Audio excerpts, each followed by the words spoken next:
मैं नरेंद्र दामोदर दास मोदी कैबिनेट 3.0 का चयन कर लिया गया है। जहां नरेंद्र मोदी ने प्रधानमंत्री पद की शपथ ली तो वहीं 72 दिग्गजों ने मंत्री पद की शपथ ली, जिसमें से 30 कैबिनेट मंत्री होंगे, 5 स्वतंत्र प्रभार वाले राज्यों के मंत्री तो 36 राज्य मंत्री के पद को हासिल करेंगे।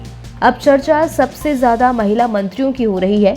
पिछली बार की तुलना में इस बार सिर्फ 7 महिलाओं को मोदी कैबिनेट में जगह मिली है, जबकि 2019 की मोदी सरकार में 10 महिलाओं को मंत्री परिषद में जगह मिली थी। अब बात उन 3 धाकड़ महिलाओं की करते हैं जिन्हें मोदी की मंत्रिमंडल में पहली बार एंट्री मिली है, जिन्होंने पहली बार मंत्री पद की शपथ ली है, जिसमें सबसे पहला और चर्चित नाम है सावित्री ठाकुर का। मैं सावित्री ठाकुर ईश्वर की शपथ लेती हूँ कि 46 साल की सावित्री ठाकुर मध्य प्रदेश में बीजेपी का आदिवासी चेहरा है। उन्होंने पंचायत चुनाव से लेकर पार्लियामेंट तक का सफर तय किया है। 2004 से 2009 तक जिला पंचायत रह चुकी हैं। 2014 में पहली बार सांसद बनी और अब 2024 में एक बार फिर से बीजेपी सांसद बनी है। सावित्री ने राहुल गांधी के करीबी कांग्रेस उम्मीदवार राधेश्याम मोबाइल को धार लोकसभा सीट से 2,18,665 मतों से शिकस्त दी है। पहली बार मंत्री पद की शपथ लेने वाली दूसरी नेता में नीमूबेन भामवड़िया का नाम भी शुमार है।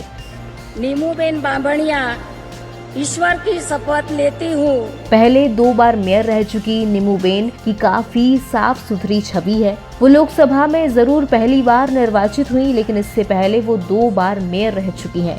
भावनगर सीट से जब आम आदमी पार्टी ने कोली कार्ड खेलकर अपने मौजूदा विधायक उमेश मकवाड़ा को उतारा था, तो बीजेपी ने नीमूबेन को मैदान में उतारा। भामवड़िया ने लोकसभा चुनावों में बड़ी जीत हासिल की। उन्होंने 7 लाख से ज्यादा मत हासिल करते हुए आप कैंडिडेट को 2 लाख से ज्यादा मतों से शिकस्त दी। इस लिस्ट में तीसरा नाम शुमार है रक्षा खडसे का।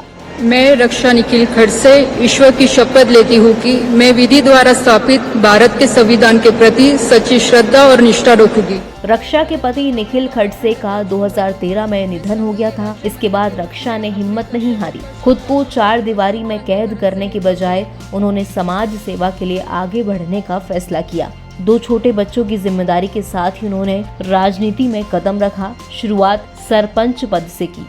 वो गांव कोठाड़ी से सरपंच चुनी गई। इसके बाद जलगांव जिला परिषद के सदस्य के तौर पर काम किया। स्थानीय राजनीति में शुरुआती सफलता के बाद उन्हें 26 साल की उम्र में 2014 में रावेर से सांसद के रूप में चुना गया। इस सीट पर रक्षा 3 बार से ज्यादा जीत दर्ज कर चुकी हैं। रक्षा कहती हैं कि जिस स्थिति में मैंने अपनी यात्रा शुरू की थी, अगर मैं पीछे मुड़कर देखूं तो मंत्री पद की शपथ लेना मेरे लिए बहुत बड़ी बात है। मेरे पति की मृत्यु तब हो गई थी जब मेरा बेटा सिर्फ 2.5 साल का था और मेरी बेटी 4 साल की थी। मेरी निजी जिंदगी दर्द से भरी थी, लेकिन लोगों के समर्थन और प्यार ने मुझे इन दुखों को भूलने में मदद की। रक्षा खडसे ने मंत्री पद के लिए चुने जाने के बाद ये शब्द कहे हैं।